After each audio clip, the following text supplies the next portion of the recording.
Hello everyone, I'm home. Welcome back to my channel. I got to looking at the video that I put out the other day showing you the pictures of my mom when she was little and how I put them in those frames I got at the Dollar Tree. Well, I told you that I used Mod Podge on that project, and I didn't explain to you that I put the Mod Podge on the pictures themselves. Mod Podge doesn't yellow, and it's just a matte finish. So I put that on the pictures because they were so old and kind of frail, and I just thought that would hold them together real well because there wasn't any glass on those frames, and I didn't want to try to find glass to fit them, so I just used the Mod Podge on the pictures themselves so I can run a dust cloth over them. But then I was looking at the back and how I told you I couldn't tell what grade my mom was in. She was in the third grade, and she wrote 3D, like third, only she just put a D. And then the telephone number was like 394, and their house number was something too. I wish I knew so I could go down and look in that town and see if I could find their little house. But I thought that was really cute. But yeah, I put the Mod Podge. I guess you could use white glue, but I think white glue would turn yellow after a while. So I put the Mod Podge on the pictures themselves, let it dry really well, and it just made a matte finish. You can't really even tell that I put it on there, but they look really cute in those frames. But I didn't put the Mod Podge on the frame itself, so I didn't explain that very well. And then, we're always talking about manifesting, and after I found this little table for my living room at the thrift store for $7, I had this little design in my head. Apparently I wasn't looking for another table that looked like this one, but when you focus on something, it ends up popping up a lot. Like if somebody says, hey, I saw a yellow car the other day that looked like Big Bird, and you're like, oh, I never see yellow cars. And then all of a sudden you see one. Well, I'm in the thrift store the other day, and I found this table. I immediately saw it across the room, and it had pretty much the same design at the bottom as the little table that I thrifted. And it was marble topped, and I would normally not have looked at this table because it was in bad shape. The marble had some really bad scratches and nicks on it, and it was dirty. And it was just wasn't very pretty. And so I wouldn't have looked at this table and noticed that the legs were so much like the one on my little table. So it's funny how manifesting will do that. You'll just start seeing things all of a sudden. You guys might even start seeing tables like that. And this table was marked $50, and I don't think it was worth it because of the bad marble on top. And if you replaced it, you'd have to put new wood on it. And then I was looking at plates, and I found this real pretty plate of an old church, and it's called the Old Church, and it's from Bingham, Maine. And I love old plates, you know that, but I don't like them unless they have something to do with the area that I'm from or that I'm familiar with.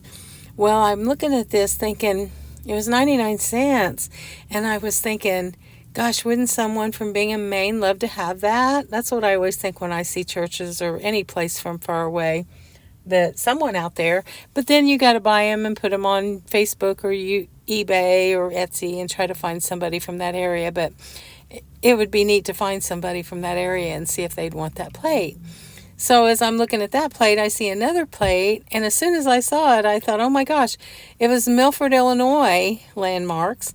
And I was raised in Milford, Illinois, and I went to that I didn't actually go to the school in this picture. They had built a new school by the time I went to school, but that high school was still there, and the depot, and the other building, the library, and this is the depot. This is where I went to see Santa Claus every year, and they would have different things at the depot that we would go to, and they always had it decorated up for Halloween, and you could go in there and get candy. And then of course the library. I went to the library a lot because I loved books when I was a little girl, and my mom was a big reader, and our brownie troop would go there. We would take little field trips where we would walk all over town and collect leaves, and then we'd go in the library and get a book, and they taught us how to use the library cards and everything, the card catalog. And then last week when I was showing you the Crayola food coloring, I thought I would show you the box that was beside the one that I bought. it was like, I thought they were like neon colors or brighter colors, but I was looking at the box when I got home and looked at the picture, and it said the colors of kindness. I didn't know there were colors of kindness. I think all colors are kind. But anyway, I don't know what those colors would have been. But you know, food coloring is really expensive. And these boxes were only $2, so I thought it was well worth it.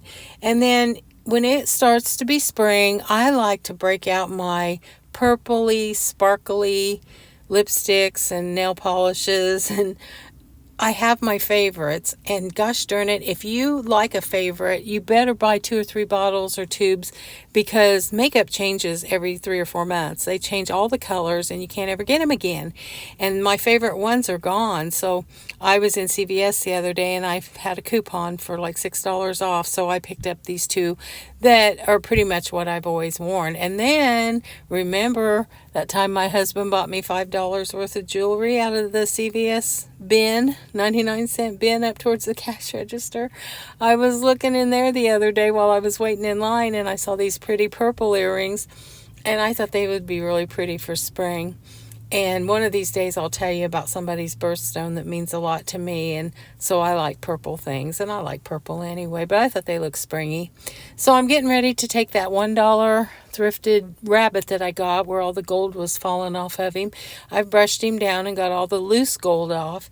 And I was going to paint him chocolate colored and stand him up and make him look like a chocolate bunny. But I think what I'm going to do is cover him with glue so that none of the rest of the gold comes off, and then I'm going to paint him gold again, and I'm hoping that works. If it doesn't, I'm going to have to sand him completely and paint him to look like chocolate. So, as always, join me on Instagram at MarcyJo631, and I promise you guys, I have been so busy this week, but I promise you tomorrow I'm going to work on a longer video, and I'm going to show you some of the things I got done this week and all that. But I wanted to clarify what I did with those pictures of my mom, because I didn't explain it very well in the video. Sometimes when these pictures are going by and I'm doing the voiceover and I'm talking, I forget some of the key points that I want to make, and I did that on that last video. So I'm sorry about that. But I'm real excited because there's a lot of stuff to do, and I've got a lot of stuff I want to show you. So until next time, you guys have a great week. It's real sunny here today and kind of warm, a little windy. But I love you guys from the bottom of my heart, and I can't wait to see you again, probably tomorrow.